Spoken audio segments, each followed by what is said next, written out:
Oke, shalom saudaraku dimanapun saudara berada, jumpa lagi dan kali ini saya akan bahas satu topik yang cukup menarik tentang salah satu doktrin daripada aliran saksi Yehova, yaitu mereka mengatakan bahwa neraka itu tidak ada, ya. Dan dasar dari doktrin mereka ini yang pertama adalah karena pendiri saksi Yehova yaitu Charles Taze Russell itu takut akan kematian dan takut akan neraka. Kemudian dia membangun satu doktrin bahwa neraka itu sesungguhnya tidak ada. Kemudian dasar-dasar yang mereka pakai untuk membangun doktrin ini, ya, saya bacakan di sini. Di sini dikatakan bahwa kata neraka yang dipakai dalam beberapa Alkitab, ya, adalah terjemahan dari kata Ibrani Sheol dan Yunani Hades. Kadang kedua kata itu juga diterjemahkan menjadi dunia orang mati. Tapi sebenarnya Sheol dan Hades memaksudkan kuburan atau tempat orang mati. Alkitab menunjukkan bahwa orang-orang yang ada dalam kuburan sama sekali tidak bernyawa. Jadi menurut mereka neraka yang dimaksud dalam Alkitab itu adalah kuburan. Jadi ketika seseorang mati dan masuk kuburan, dia sudah masuk neraka, ya, begitu ya. Berarti semua manusia masuk neraka dong, ya. Aduh, ya. Ya, gitu ya. Berarti semua manusia pasti mati dan itu artinya semua manusia masuk neraka. Ya. Nah, kemudian ayat yang mereka kutip itu adalah di dalam Pengkhotbah, ya. Pasal 9 ayat 10, kita cek ayatnya seperti apa. Ya, di situ dikatakan bahwa segala sesuatu yang dijumpai tanganmu, ya, untuk dikerjakan, kerjakanlah itu sekuat tenaga, karena tidak ada pekerjaan, pertimbangan, pengetahuan, dan hikmat dalam dunia orang mati kemana engkau akan pergi. Jadi, di sini mereka pakai ayat ini untuk meyakinkan bahwa neraka itu ya kuburan itu, karena ketika orang sudah mati, tidak ada lagi pekerjaan, tidak ada pertimbangan, tidak ada pengetahuan dan hikmat dalam dunia orang mati. Yaitu dasar ayat yang mereka pakai, ya, yang sebenarnya sangat jauh dari konteks yang dimaksud dengan neraka, ya. Karena ada ayat yang lain yang menegaskan bahwa ketika seseorang mati, ceritanya belum ending. Masih ada kisah setelah kematian seseorang, ya. Dan Yesus dalam pengajarannya atau perumpamaannya berkali-kali dia menggambarkan hal itu, ya. Kita contohkan misalnya perumpamaan Yesus tentang Lazarus dan orang kaya, ya. Dikatakan bahwa dua-duanya mati, ya. Kemudian ada kisah percakapan di kehidupan setelah kematian. Dikatakan orang kaya itu di dalam neraka, disiksa dalam api. Kemudian Lazarus di pangkuan Abraham yang adalah sorga. Jadi jelas bahwa ada kehidupan setelah kematian. Kemudian di dalam Pengkhotbah pasal 12 ayat 7, di situ dikatakan bahwa dan debu kembali menjadi tanah seperti semula, dan roh kembali kepada Allah yang mengaruniakannya. Jadi yang kembali ke tanah itu adalah jasad, ya, tubuh yang terbuat atau terbentuk dari debu tanah. Maka dia kembali kepada tanah. Tapi roh, ya, yang menjadikan manusia itu hidup dan berharga, bernilai, itu kembali kepada Allah. Ya, jadi kematian itu bukan akhir segala-galanya. Itu adalah jembatan untuk menuju kehidupan di dalam keabadian. Baik itu keabadian di dalam sorga bagi mereka yang percaya kepada Yesus, atau keabadian di dalam neraka bagi mereka yang menolak untuk percaya kepada Tuhan Yesus. Ya, jadi jelas bahwa doktrin ini sangat tidak berdasar, ya. Makanya di dalam kekristenan, ya, memang mereka ini adalah bidat, ya, sesat, dan sangat perlu diwaspadai. Nah, kemudian alasan yang kedua untuk membangun doktrin mereka bahwa neraka tidak ada, Ya, itu mereka katakan bahwa Allah sudah menentukan bahwa hukuman untuk dosa adalah kematian, bukan sekedar siksaan kekal di neraka. Ya, jadi menurut mereka akibat daripada dosa hukumannya adalah cukup manusia itu mati secara fisik, ya, dan bukan siksaan kekal di neraka. Ya, mereka ambil contoh, ya, Kejadian 2:17, Allah memberitahu Adam, manusia pertama, bahwa kalau Adam melanggar hukumnya dia akan mati, yaitu mati fisik. Tidak ada lagi kematian yang kedua, berarti ya menurut mereka, sehingga mereka yakin sekali bahwa tidak ada neraka karena hukumannya cukup sampai mati masuk kubur, selesai. Ya, padahal apa jawaban kita berdasarkan Alkitab? Apakah memang tidak ada kematian kedua?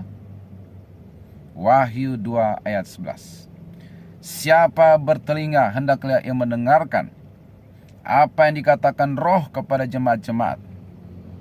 Barang siapa menang, ia tidak akan menderita apa-apa oleh kematian yang kedua. Ada kematian yang kedua. Kematian pertama adalah kematian fisik. Tubuh masuk kuburan, roh kembali kepada Allah. Ya. Tetapi ada kematian yang kedua bagi mereka yang tidak percaya kepada Yesus, yaitu neraka yang abadi, kekal, bukan sehari dua hari. Kekal. Wahyu 20:6, berbahagia dan kuduslah ia yang mendapat bagian dalam kebangkitan pertama itu. Kematian yang kedua tidak berkuasa lagi atas mereka, tetapi mereka akan menjadi imam-imam Allah dan Kristus, dan mereka akan memerintah sebagai raja bersama-sama dengan Dia 1000 tahun lamanya. Jadi, ya, orang-orang yang dibangkitkan bersama Yesus tidak akan mengalami kematian yang kedua. Tidak berlaku bagi orang percaya, anak-anak Tuhan. Wahyu 20:14, lalu maut dan kerajaan maut itu dilemparkanlah ke dalam lautan api. Itulah kematian kedua, lautan api. Jadi hidup ini bukan hanya sekedar mengalami kematian yang pertama, tubuh masuk kubur. Ada namanya kematian kedua, khusus bagi mereka yang menolak percaya kepada Yesus selama hidupnya. Ya, nah itu yang kedua, jawaban untuk alasan yang kedua bahwa hukuman bagi manusia itu hanya cukup sampai kematian fisik saja. Kematian pertama. Salah, ada kematian yang kedua.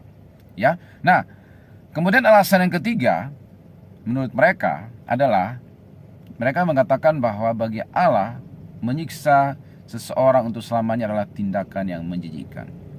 Kenapa? Karena Allah itu adalah kasih. Ya. Sini dikatakan bahwa Allah tidak mungkin menyiksa manusia karena Alkitab mengajarkan God is love, Allah adalah kasih, 1 Yohanes 4 ayat 8. Ya. Oke, kemudian sini dikatakan bahwa selain itu Allah ingin kita beribadah kepadanya karena mengasihi Dia, bukan karena takut disiksa selamanya. Ya, jadi memang ada ayat yang mengatakan bahwa Allah adalah kasih, tetapi bukan hanya itu sifat Allah. Ya, Dia selain kasih, Dia juga adil. Makanya dosa diganjar, dosa dihukum. Makanya ketika Adam dan Hawa jatuh dalam dosa, langsung out dari Taman Eden, karena Dia adalah kasih sekaligus adil. Waktu Adam Hawa jatuh dalam dosa, Dia cari. Mereka telanjang, dibuatkan pakaian, itulah kasihnya. Tetapi juga dikutuk. Ular berjalan dengan perutnya, perempuan sakit bersalin, dan laki-laki susah payah mencari nafkah. Dia kasih sekaligus adil. Kalau kita hanya mengenal Allah sebagai kasih, maka itu timpang. Itulah kenapa manusia jatuh bangun dalam dosa, atau orang Kristen jatuh bangun dalam dosa, karena mereka hanya melihat atau mengenal Allah sebagai kasih. Dia baik, pasti mengampuni, maka nggak menang-menang terhadap dosa. Kita lupa bahwa Dia juga adalah adil.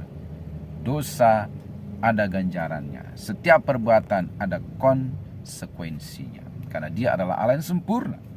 Kalau dia hanya kasih, dia tidak sempurna. Tetapi dia adalah kasih dan adil, dan itulah kesempurnaannya. Ya. Nah, apakah benar bahwa Alkitab mengatakan bahwa Allah tidak suka menyiksa atau tidak ingin menyiksa saking kasihnya, sehingga dosa berarti juga tidak disiksa, tidak dihukum karena dia kasih?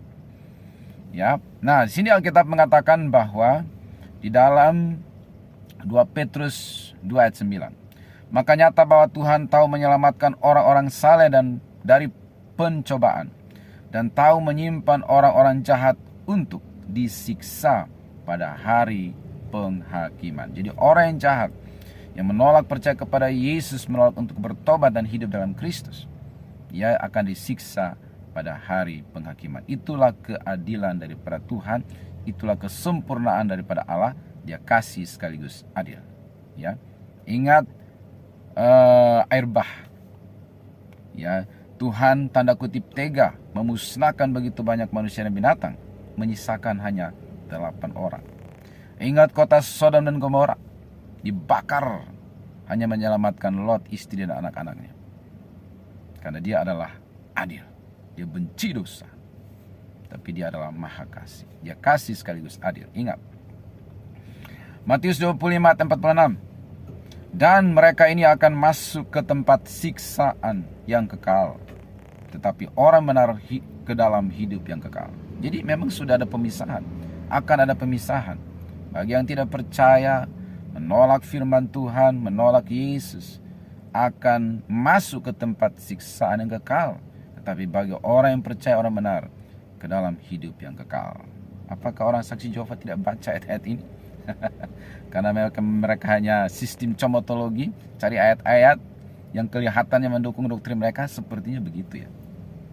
Lalu ya, Yudas 1 ayat 7, sama seperti Sodom dan Gomora dan kota-kota sekitarnya yang dengan cara yang sama melakukan percabulan dan mengejar kepuasan-kepuasan yang tak wajar, telah menanggung siksaan api kekal sebagai peringatan kepada semua orang. Jadi di Alkitab ada menuliskan siksaan kekal bagi orang-orang yang menolak untuk bertobat, menolak untuk percaya kepada Tuhan Yesus. Jadi kesimpulannya, ya, neraka itu ada. Kalau surga itu nyata, neraka juga nyata, dan itu adalah bukti kasih dan keadilan daripada Tuhan, dan itulah kesempurnaan Tuhan. Semoga video ini bermanfaat. God bless you.